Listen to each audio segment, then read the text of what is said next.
Hi, welcome to Beyond Politics. I'm Catherine Clark. Elizabeth may be the only elected representative of the Green Party in the House of Commons, but she remains one of Canada's best-known politicians. Raised in the United States, she learned activism at a very young age from her own parents, and it's something that she has pursued throughout her career. Elizabeth May joins me now to talk about a very interesting and full life beyond politics.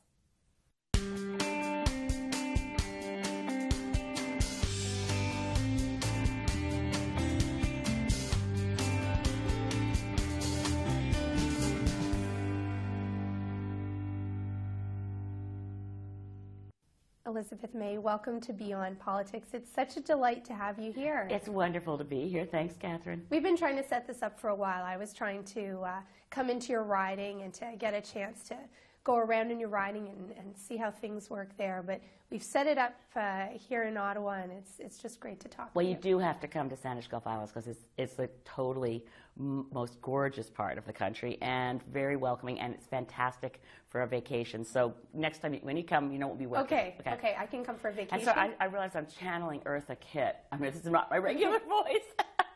But we both have a little cold, so we're doing okay. Yes, exactly. And it sounds very attractive. Okay. Yeah. Yes, if you break into song. Then, well. So, you know, you're so busy these days. Yeah. Not that you aren't ever busy. I think most people think of you as a human dynamo, but you're really very busy these days. And I was wondering what it's like for you to be the only Green MP in the House of Commons, because it's a big place. Yeah. And you have a good, solid staff, a big staff, but you're still the only MP. Yeah. How does it feel for you? I love it. Now, I really am very fond of Deb Gray, and she had the experience of being the first Reform Party member of Parliament, and she didn't have a good time. And I don't know why it is. I just went in with the attitude that there really aren't any parties. I'm trying to, I'm very idealistic about restoring Canadian democracy, and I don't like the overwhelming pressure and dominance of the political party system on top of Westminster parliamentary democracy. The other thing is I already knew a ton of the MPs in the House. They were already friends of mine. Yeah, and you've been around this whole scene for a long time since, well, I worked in the Mulroney government in the 80s. Yeah. So the first thing we did, and I thought, okay, we've got a very high number, if you probably noticed, you've been interviewing a bunch of people, of newly elected MPs after the 2011 election. 110 new incoming MPs. I mean, for the House of Commons staff, a nightmare of packing up old MP offices and bringing new people. But I thought, this is a really good opportunity to set a nonpartisan tone. So I hosted a little fun reception on the Monday night, first Monday night of June last year when we were in session, and called it the Non-Party Party, Come and Break the Ice. And invited everybody who was newly elected. And we had name tags with just first names, so you wouldn't necessarily know right away whether you were chatting with someone who was recently elected with the Conservatives or well, if they were under 25, you're pretty sure you're talking to an NDPer. But basically, we started out as we meant to go, and I am liberated. I don't have the party structure oppressing me. I would the other systems are very top down, and even if I wasn't leader of the Green Party, when the Green Party has a bigger caucus, it will still not have that top down pressure and control over MPs. So frankly, I wouldn't trade places with any MP in the House, except Stephen Harper, of course. Okay, so that is a completely optimistic and cheerful approach to it, and that seems to be part of your character, because a lot of other people would find it disheartening. You don't have anywhere near the same level of funding. Oh, yeah. You really have to work hard to try to get your questions in the House, but yet you have this kind of cheerful, optimistic approach to the whole thing. How do you come by that?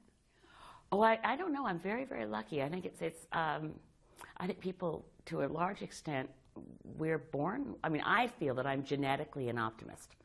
I mean, there's no reason for it. I mean, the scientific information that I absorb, particularly about the climate crisis, is terrifying information. And I try to digest it, absorb it, face reality, but at the same time say, okay, so what do we do? Can't be too late. I've got kids. I've got grandkids. Can't be too late. So what do we do? So it's part of my character, I guess, to remain positive and to look for where are the openings. And I also believe in miracles, so that helps.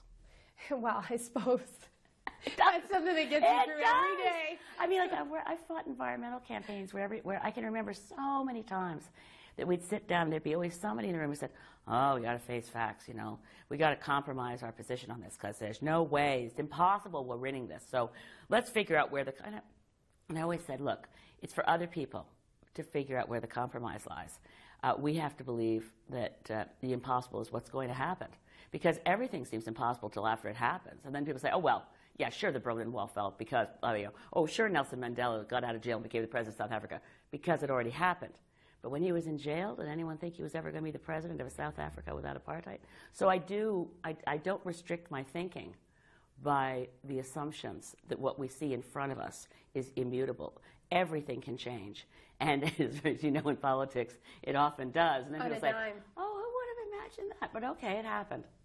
Tell me about how you motivate yourself and also your troops, so to speak. You know, the people who are not just your supporters, your political supporters, but the people who are in the trenches with you every day, working beside you, working for you. Yeah. How do you get people to feel that same kind of dynamism that you're feeling, even in the face of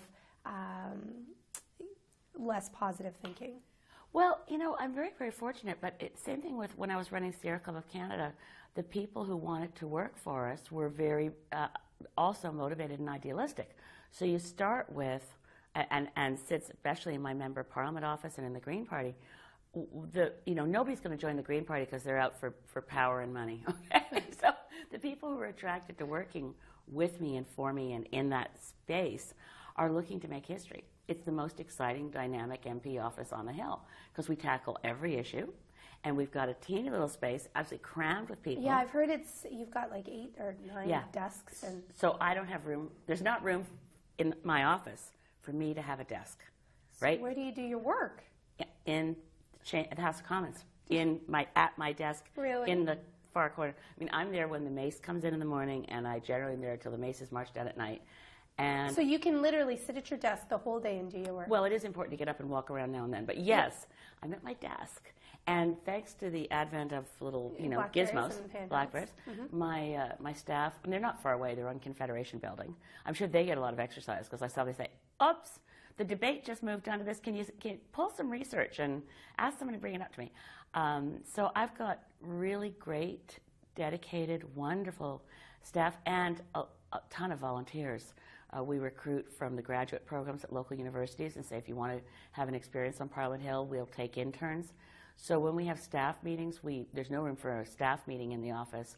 There's a boardroom in Confederation Building, and we book that, and we'll have as many as, 25 people in the room figuring out what the agenda is for the coming week, month. The fight to stop the omnibus budget bill last spring, C-38, putting together 330 amendments that were real amendments. They were rebuilding legislation within the context of the omnibus bill. So we had to, they weren't, some of the conservatives were given talking points to say, this is all game playing, blah, blah. No, we were actually within the confines of what the government said it wanted to do, what the Harper administration said it wanted. We reconstructed a workable Environmental Assessment Act. Now that's really hard drafting. And, the 2 young men in my office, Jesse and Paul, just about killed themselves for weeks to get it done. But everybody was very motivated because it really matters. That you talk about that motivation, and I wonder, in your own personal case, how much of that came from how you grew up? Because your mom and your dad, but your mom especially seemed to have led the way in your family in terms of activism. Yeah, well, that's how you and I have in common. Obviously, generationally very different, but mom's a big part of my life. I know how much big part of your life your mom is. Absolutely. And my mom was an artist, a sculptor, and she was a stay-at-home mom. I was born in 1954, and that was not an era where women had careers outside the home. Right. But my mom was infinitely creative. And when I was just a baby, she read somewhere, and I don't know where, that the atmospheric nuclear weapons testing that was going on at that point in the world was distributing radionuclides globally. And the strontium-90, which is a prominent piece of nuclear fallout, would mimic calcium in the human body, would store in the bones and teeth of children, was going to lead to a big increase in childhood leukemia. And my mom freaked out as a new mom. Said, well, it was like she had Dr. Spock, baby in child care, do this for the baby. Right. She says, okay, I better stop nuclear weapons testing. All right? And she's a housewife in Connecticut with no contacts, no ideas. And she formed an organization. She and my dad, spent money at the printers to print up petitions that said at the bottom, produced by the Connecticut Committee for a Sane Nuclear Policy, which was at that point my mom and my dad. And then she went through the yellow pages of the phone directory and called every member of the clergy in the yellow pages to say, I have a petition, this is a moral issue, children are being poisoned, we have to do something, would you take my petition? And I would be, by the time I was a toddler, and I'd be on the floor next to her, and I had a play phone, and I'd say, I want to speak to ministers, priests, and rabbis, I have a petition. So definitely, I was learning. From the very youngest age. Yeah, and my mom, I remember when you're little, I mean, obviously there was a huge movement against nuclear weapons testing. But as far as I was concerned, when I watched on TV and saw President Kennedy signing into law the treaty to ban atmospheric testing of nuclear weapons, I thought, my mommy did it. Isn't that neat? You know, I wonder about the role that your dad played, too, because as I understand it, he was an executive with an insurance firm. And not having been there, but having to assume that in the 1950s that you're an executive with an insurance firm, you're expected to have, a lovely wife who takes care of your home and doesn't rock the boat, really. Yeah. And your mom was obviously rocking the boat, and your dad got on board. Yeah, totally. Now, it's very perceptive of you to ask that, because I don't talk about much of what it was like. But for my dad, as, narrow ties, he was actually an assistant vice president of Aetna Life and Casualty in Hartford. And, by the time he quit and moved us all to Cape Breton, that was where he was. So he was obviously lower on the corporate ladder as my mom's activism was blooming. And once my mom had done something that got in the newspaper, and I know one of his colleagues at work said, John, couldn't you have stopped her?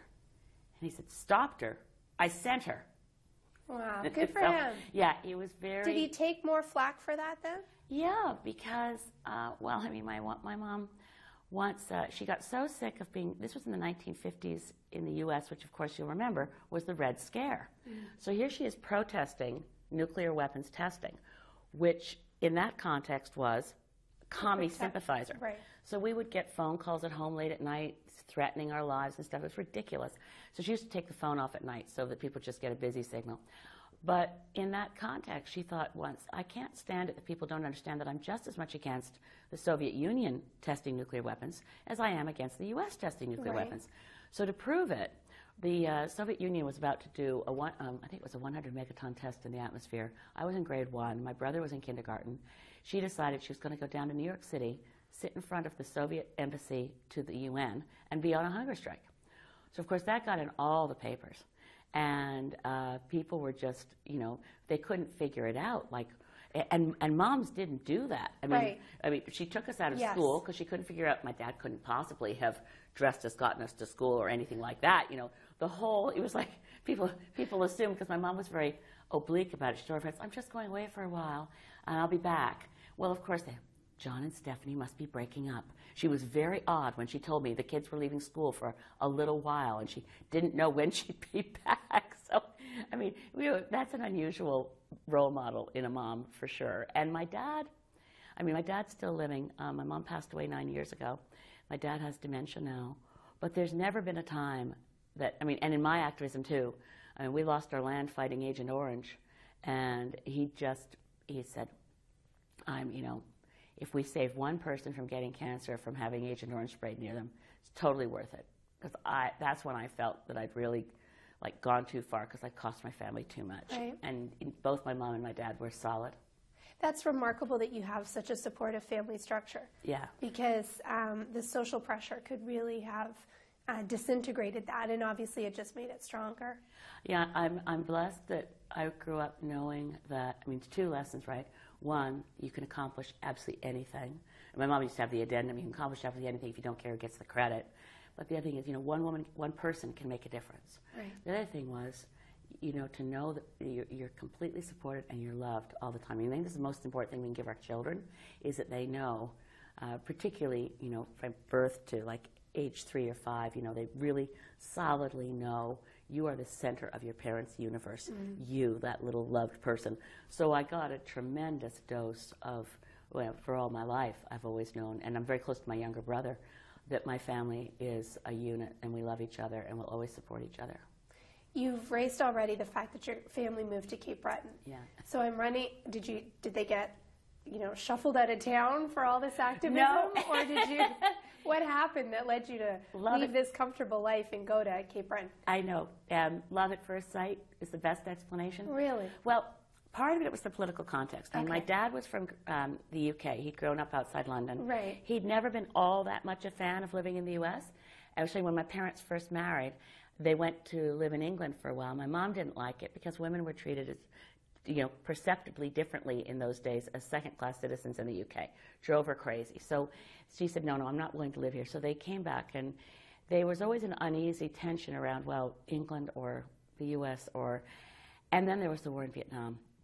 And my dad got really unhappy in his workplace because he didn't like the pressure, and the political pressure of being uncomfortable with people and actually increasingly disliking the people with whom he worked. And the corporate culture changed too. Corporate culture in the U.S. changed in this period from being like Aetna, as an example. During the entire Depression, it always celebrated the fact that they never laid anyone off.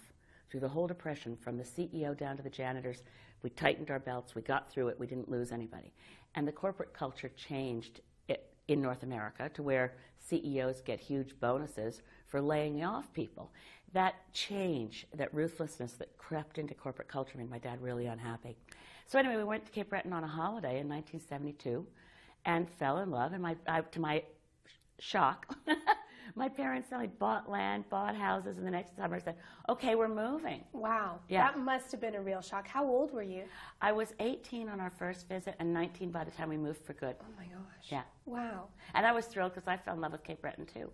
But they didn't just move there. They bought a business, and it was a boat, wasn't it? Yes, exactly. Okay. We bought a restaurant and gift shop on the Cabot Trail in Cape Breton.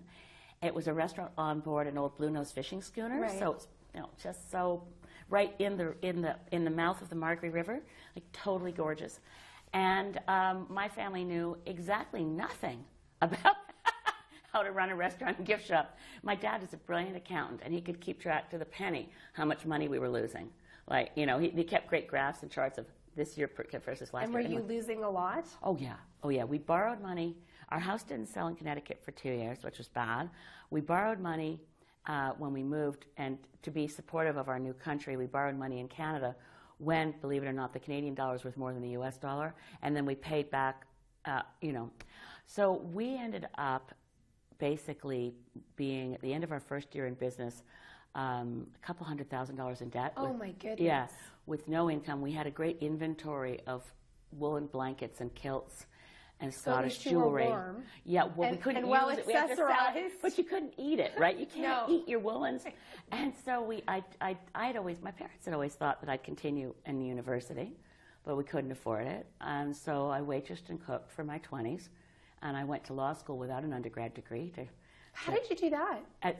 I used to kid the other law school students in first year, say, oh, I told them I had one. But it was thanks to the women's movement that law schools and other professions created the opportunity for mature students to go to university if you've been out in the workforce for a while. And I'd been fighting environmental battles in Nova Scotia so that I was well enough known as a volunteer activist that Dalhousie Law School, when I applied, I took the LSATs, did an interview, got in, but they also, I remember in the interview, they knew that I was an environmental activist, and they were kind of looking for people in that mature students program who brought something different to the student body. I mean, I got that, and I loved law school. Totally. You did, eh? Yeah. Did you like the practice of law?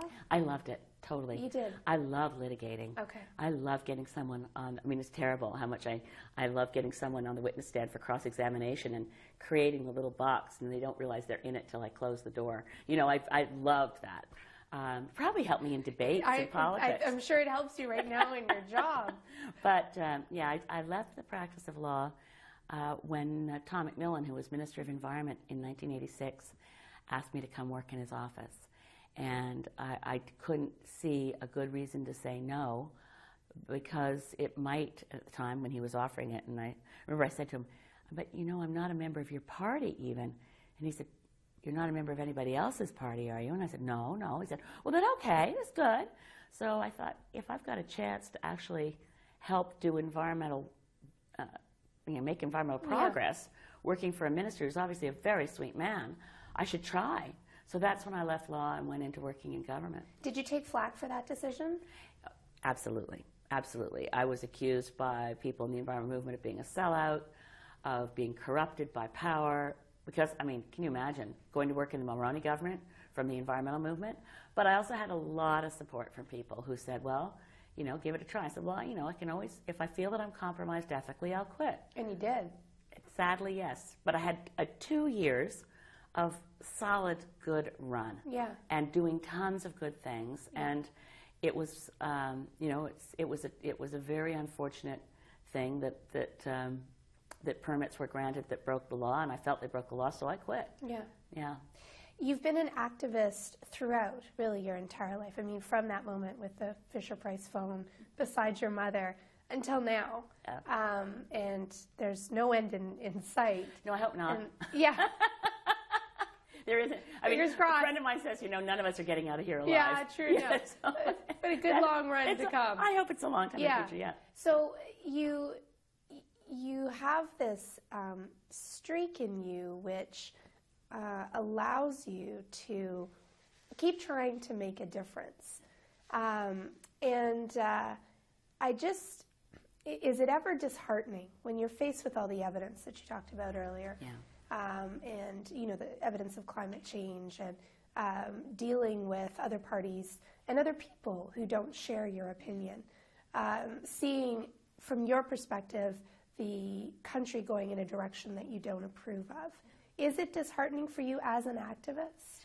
You know, the reason I left Sierra Club and went into politics was I realized with Stephen Harper forming government that a lot of the things that I'd worked for decades were probably going to be coming unraveled, and that I couldn't take that fight forward from a non-government organization, non-partisan position. I had to take up a banner in politics, which is why I ran for leader of the Green Party.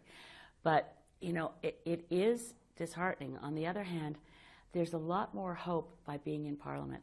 And I really love my fellow MPs. I mean, they're wonderful people, regardless of party. I mean, you meet them all. And one of the things that I did since I became an MP was work on the formation of an all-party climate caucus, right? So we're doing education. We host sessions. We bring in scientists. There are many fewer so-called deniers in Parliament, and even in the Conservative ranks, than people would believe. I mean, I think Stephen Harper's one, which is unfortunate, but a ton of members of his caucus recognize that we need to do something. Now, it's not just disheartening, it's terrifying to look at the science and realize, you know, this August when we hit the world's record lowest Arctic ice cover, and people begin talking about the day when there will be no ice at the North Pole. They think there'll be one day in summer with no ice at all in the Arctic and the North Pole within the next, some people think, within the next 10 years. And that has profound implications for climate all around the world. It's why we saw this strong heat waves that stayed sitting on top of areas, high pressure zones that didn't move, and low pressure zones with floods and rain that didn't move, because the jet streams with the loss of Arctic ice have gotten loopy. So instead of moving fast like this, they're moving slow and they're looping. So high pressure sits and low pressure sits. I mean, the scenario, the progression of climate crisis is absolutely paralyzingly terrifying if you allow yourself to think of the worst case scenario. So but you feel that in the House, you've got to roll the play. If we don't believe in democracy, we can't fix anything. Okay, I want to switch tacks. I want to talk about your daughter. Okay. Yeah. She is an accomplished young woman in her own right. But she's also been with you throughout. I mean, she's been on campaigns. Yeah. The last time that we chatted on camera was on a train, and she was with you. It was a federal election campaign. Yeah, one of my whistle stop tours. Your whistle stop tour, that's right. So what role does she have in your life?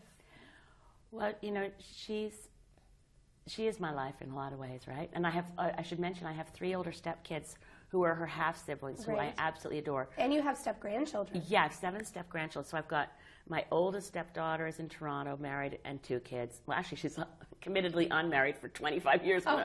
And then my next in line is my stepson in Vancouver, married with 2 kids.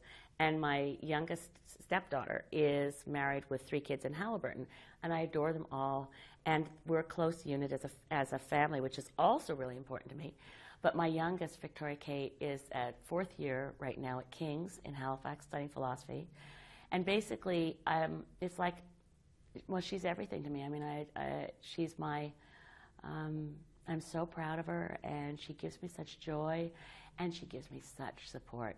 You know, during the omnibus vote, when we were in the House for the 24-hour vote, she came up that week from school, and she was with me through the whole thing, and she'd sit in the gallery, and she wasn't allowed a BlackBerry in the gallery, so she just could send, hand signals. Yeah, and and smiles, and she's an extraordinarily together, supportive, ethical, intelligent woman.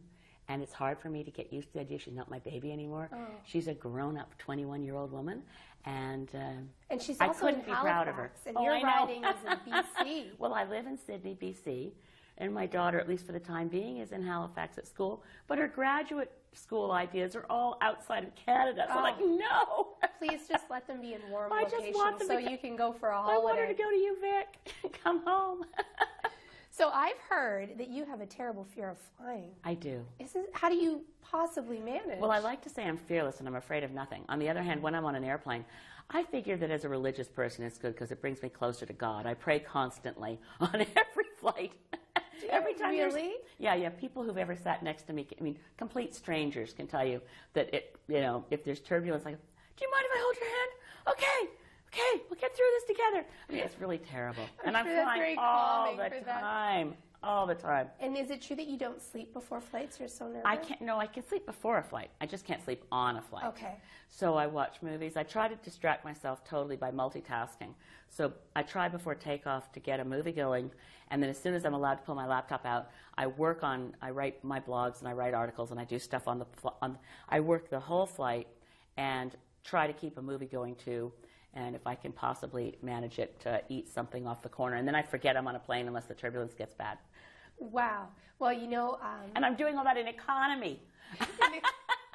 It's like, at least if you get a center seat, you have 2 hands to hold. You're under my system. Yeah. There you go.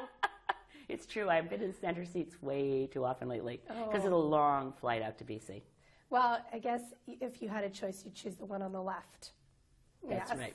That's right. Look, it's been such a pleasure to chat with you. I really do appreciate that you would take the time to be here today. Oh, I've been looking forward to this so much. I admire what you're doing. I love the fact that you do these interviews, and I watch my friends from Parliament chatting with you about their lives, and I find things out about them I didn't know. Because when I bring Victoria Kate to the Parliament, I always say, when I run into other MPs, I just have this habit of saying, oh, sweetie, I want you to meet another friend from work. I dragged her through the conservative lobby, the government lobby one day, because I was looking for a friend from work, and they said, oh, it's okay, you can bring her in. So it's nice not to judge people based on what party they belong to. Yeah, and you know what, to finish this, I really think that that's something admirable about the way that you approach politics, is that you do seem to approach it from quite a nonpartisan perspective, and you're friendly with everyone you meet. And I hope that's returned to you. It is, and it would be pretty grim if I didn't. So that's why. I mean, it's ultimately a very nurturing approach to take, not just for how I react to other people, but for the love I get in return. Elizabeth May, thank you for being here. It's been a pleasure. Thank you, Catherine.